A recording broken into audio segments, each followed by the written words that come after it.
प्रिय विद्यार्थियों, आप सभी लोगों का स्वागत है आज की इस बीएससी और बीएससी बीएड सेकेंड ईयर की क्लास में। आज सब्जेक्ट बॉटनी के इस क्लास में हम डिस्कस करेंगे development of typical dicot embryo के बारे में। एक प्रारूपी की द्विबीजपत्री भ्रूण का परिवर्धन कैसे होता है इसके बारे में डिस्कस करेंगे। इससे पहले डेवलपमेंट ऑफ एम्ब्रियो या एम्ब्रियो डेवलपमेंट का जो टॉपिक हमने पहले डिस्कस किया था उसके दो भाग में पढ़ा था।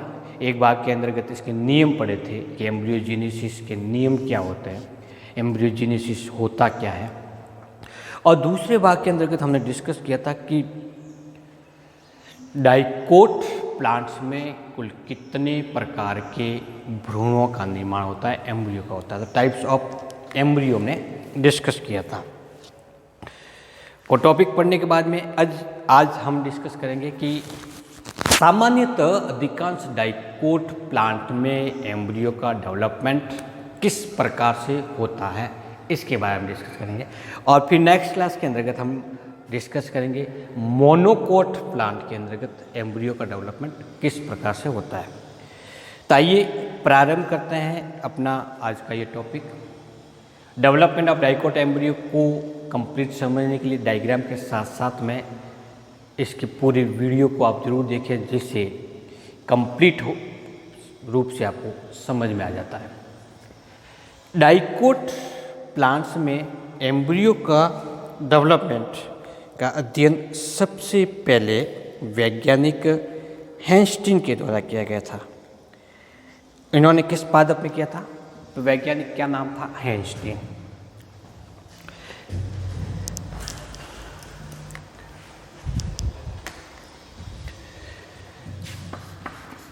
हैंस्टीन कब किया था?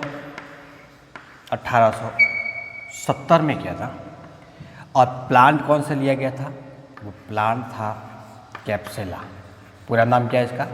कैप्सेला ब्रसा पेस्टोरियस। इस पादप में भ्रूण के डेवलपमेंट का अध्ययन किया गया था, जिसके डायग्रामेटिक रूप से या डायग्राम बोर्ड पर निरूपित है।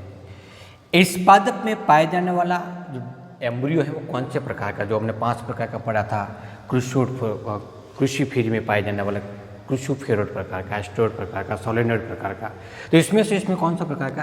तो सबसे पहला प्रकार के क्रूसियोड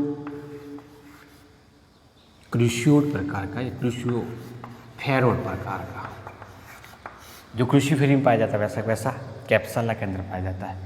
तो सबसे पहले इस कैप्सुला में भ्रूण का अध्ययन करने के कारण, डेवलपमेंट का अध्ययन करने के कारण इसको टिपिकल डेवलपमेंट ऑफ एम्ब्रियो के नाम से पढ़ा जाता है। होता क्या इसमें कि एक बीजांड संरचना होती है।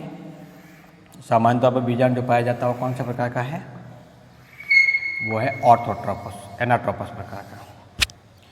अब इस एनाट्रोपस प्रकार के बीजांड बीजांडद्वारी सिरे पर एक सेल्स पाई जाती है, और वो सेल होती है वो डिप्लॉइड होती है। इस डिप्लॉइड स्ट्रक्चर को जाइगोट कहते हैं। जाइगोट विभिन्न विभाजन के द्वारा परिवर्तित होकर के एक एम्ब्रियो का निर्माण करता है। तो जाइगोट में जब पहले अनुपस्थ विभाजन होगा तो सबसे पहले 2 कोशिका बनेगी। ये दो कोशिका बनेगी, उसमें से कौन सी कोशिका होगी? एक कोशिका होगी निभाग सिरे की ओर और दूसरी होगी बीजांड द्वारा सिरे की ओर। तो इसी के ध्रुवता के कारण 2 कोशिका जो बनेगी वो दोनों कोशिका अलग अलग प्रकार के कार्य करेगी। तो सबसे पहले क्या होगा, जैसे डायग्राम नंबर ए में बताया हुआ है कि इसके अंतर्गत पाई जाने वाले इस स्ट्रक्चर को हम जाइगोट कहते हैं। और जाइगोट कैसी होगी? डिप्लॉइड होती है। इसमें सबसे पहले एक ट्रांसवर्स डिवीजन होता है, अनुप्रस्थ विभाजन होता है, जिससे 2 कोशिका बनती है। बीजांड द्वारा सिरे की ओर बनने वाली इस कोशिका को बेसल सेल्स कहते हैं, और निभागीय सिरे की ओर बनने वाली इस सेल्स को एपिकल सेल के नाम से जाना जाता है। एपिकल सेल थोड़ी सी छोटी होती है, बेसल सेल्स आकार में बड़ी होती है। उसके बाद में इस डायग्राम नंबर सी को देखिए, जिसके अंदर कुल 3 कोशिकीय संरचना दिखाई देती है। अब ये जो शीर्षक कोशिका है वो तो एपिकल सेल है, लेकिन ये जो दो कोशिका बनी हुई है वो किससे बनी हुई है? बेसल सेल्स में ट्रांसवर्स डिवीजन हुआ, फलस्वरूप कितनी कोशिका बनेगी? दो कोशिका। इस दो कोशिका की संरचना की शीर्षक कोशिका, एक तो कोशिका आधारी कोशिका ये और दूसरी कोशिका ये, तो शीर्षक कोशिका फूल करके बड़े आकार की कोशिका बन जाती है, जिसमें एक बड़ी सी रिक्तिका बनने के कारण ये सामान्यतः गोलाकार या लंबाकार हो जाती है, और इस कोशिका को वेसिकल के नाम से जानेंगे। वेसिकल या उसको पुट्टिका कहते हैं। ये पुट्टिका भ्रूणपोष कोशिका से पोषण का अवशोषण करेगा, इसलिए इसको हम हस्टोरिया के नाम से भी जानते हैं। अब जो सेकंड कोशिका है जो बेसल सेल से डेवलप हुई थी, वो सेकंड कोशिका लगातार अनुप्रस्थ विभाजन के द्वारा विभाजित हो रही है। जैसे पहले एक कोशिका थी, फिर कितनी बनी? 2 बनी, फिर कितनी बनी? 4 से 6 बनी। तो ये कोशिका लगातार विभाजित होती रहती है, और इन कोशिका के समूह को क्या नाम देंगे? सस्पेंसर कोशिका। और इस पूरी स्ट्रक्चर को नाम देंगे सस्पेंसर या निलंबक। निलंबक क्या करेगा? जो एम्ब्रियो डेवलप हो रहा है उस एम्ब्रियो को भ्रूणपोष में निलंबित रखने का कार्य करता है। अब इस सस्पेंसर की बात करें हम, जो लगभग 10 से 12 कोशिका होगा, इस सस्पेंसर में 2 प्रकार की कोशिका पाई जाएगी। एक जब शीर्षक कोशिका होती है उसको नाम वेसिकल कहेंगे। जो सबसे आधारी कोशिका है, जो सस्पेंसर की अंतिम कोशिका है, उस कोशिका को क्या नाम देंगे?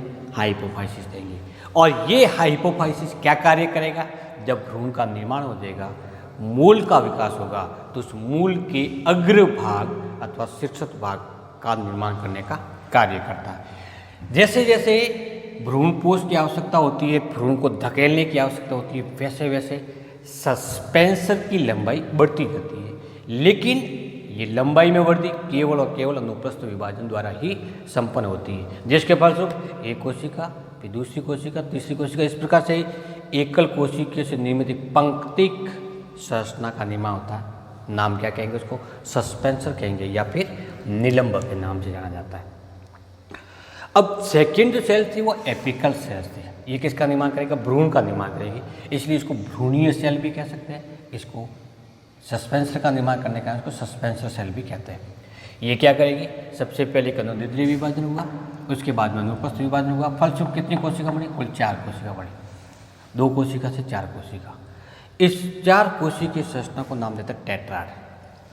4 कोशिका में 2 प्रकार की कोशिका बनती है। जो सबसे शीर्षक बाकी होती है वो एपीबेसल। जो हाइपोफाइसिस के पास में कोशिका होती है उसको नाम देते हैं हाइपोबेसल सेल। सबसे शीर्षक वाली कोशिका को एपीबेसल, और जो हाइपोफाइसिस के पास में स्थित है उसको हाइपोबेसल सेल्स कहते हैं। एपीबेसल और हाइपोबेसल दोनों ही कोशिकाएं मिलकर के भ्रूण का निर्माण करती है। हाइपोबेसल सेल से रेडिकल्स का निर्माण होगा, जिससे मूल का निर्माण होगा। एपीबेसल सेल से कॉटिलिडन्स बनेंगे, प्ल्यूमुल्स का निर्माण होगा। 4 कोशिकीय संरचनाएं फिर अनुप्रस्थ विभाजन द्वारा विभाजित होती है, जिससे 8 कोशिका बनेगी, तो उसको नाम क्या देंगे? ऑक्टेंट कहेंगे। तो पहला टेट्राड बनेगा और उसके बाद में बनेगा ऑक्टेंट। अब ऑक्टेंट का निर्माण होने के बाद में इसमें क्या होगा? एक परिणत विभाजन होगा। परिणत विभाजन किसको कहते हैं? कि सबसे पहले ऑक्टेंट की कोशिका जो 8 कोशिका है, जो सिंपल रूप से हम इस प्रकार से इसको निरूपित कर सकते हैं, तो ये एक बहुकोशिकीय संरचना में परिवर्तित होगा। किसके समान? ठीक इस प्रकार की संरचना को। इस एम्ब्रियो को नाम देते हैं ग्रंथीय एम्ब्रियो या ग्लोब्यूल एम्ब्रियो के नाम से। अब इसमें क्या होगा? परिणत विभाजन होगा।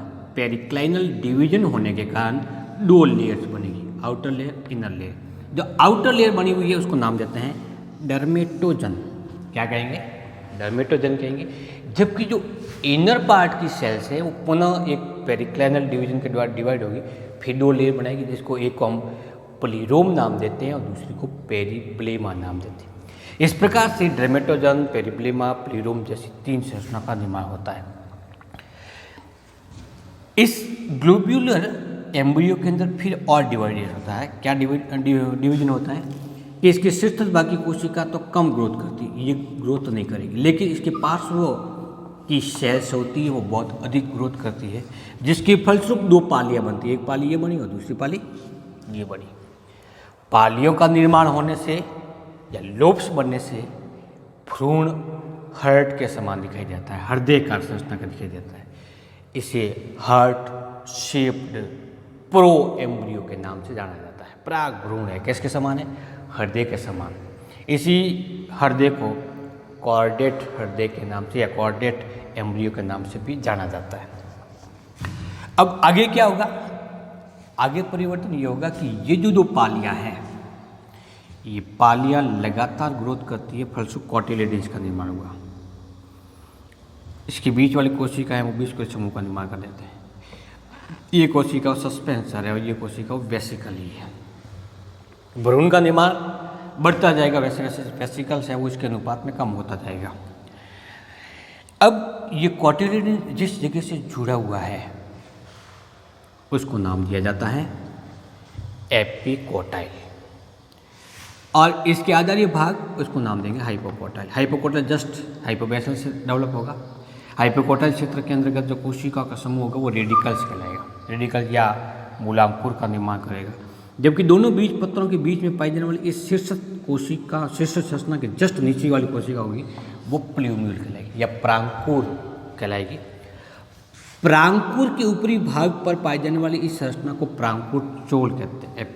प्ल्यूम्यूल कोट का नाम दिया जाता है। इस प्रकार से हाइपोकोटाइल भी एक मूलांकुर चोल का निर्माण करेगा।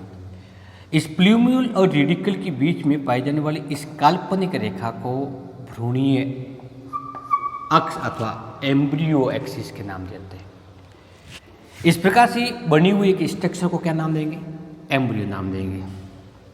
अब इसमें पाई जाने वाले कॉटिलेडन क्या करेगी? कॉटिलेडन भ्रूण डेवलपमेंट के दौरान एम्ब्रियो जब जर्मिनेट होगा, एक नवोद्भिद का निर्माण होगा, उस स्थिति में इसमें पाए जाने वाले संचित खाद्य पदार्थ भ्रूण को प्राप्त होंगे और फिर धीरे धीरे वृद्धि करके नवोद्भिद का निर्माण करेगा।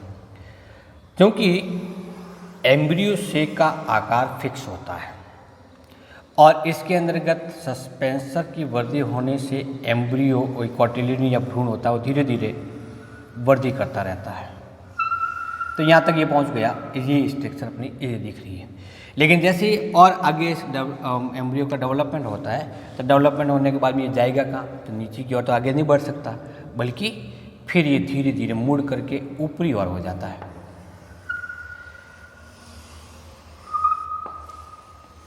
जिसके फलस्वरूप इस प्रकार की एक स्ट्रक्चर अपन दिखाई देती है। क्योंकि कैप्सेला में इसी प्रकार का एम्ब्रियो सबसे पहले हैंस्टीन के द्वारा देखा गया था, इसीलिए इसको प्रारूपिक एम्ब्रियो के नाम से जाना जाता है। तो इस प्रकार से एक डाइकोट प्लांट में एक सिंगल सेल, जिसको हम जाइगोट कहते हैं, जाइगोट विभिन्न तल के अंतर्गत प्लेन के अंदर डिवाइड होकर के एक बहुकोशिकीय संरचना का निर्माण होगा, जिसमें पहले ऑक्टेंट बनेगा, फिर ग्लोब्यूलर एम्ब्रियो का निर्माण होगा, फिर हार्ट शेप एम्ब्रियो का निर्माण होगा। यहाँ तक की जो स्टेज बनी हुई है उसको नाम देते हैं प्रो एम्ब्रियो। भ्रूण के विकसित होने से पहले की अवस्था प्रो एम्ब्रियो, फिर वो प्रो एम्ब्रियो आगे जाकर के एक विकसित प्रकार के एम्ब्रियो में डेवलप हो जाता है। क्योंकि ये डाइकोटिलिडन्स प्लांट के अंतर्गत परिवर्तन हो रहा है, इसीलिए इस एम्ब्रियो के अंतर्गत हमेशा 2 कॉटिलिडन्स पाए जाते हैं। नेक्स्ट क्लास में हम डिस्कस करेंगे कि मोनोकोट एम्ब्रियो का डेवलपमेंट किस प्रकार से होता है। Thank you.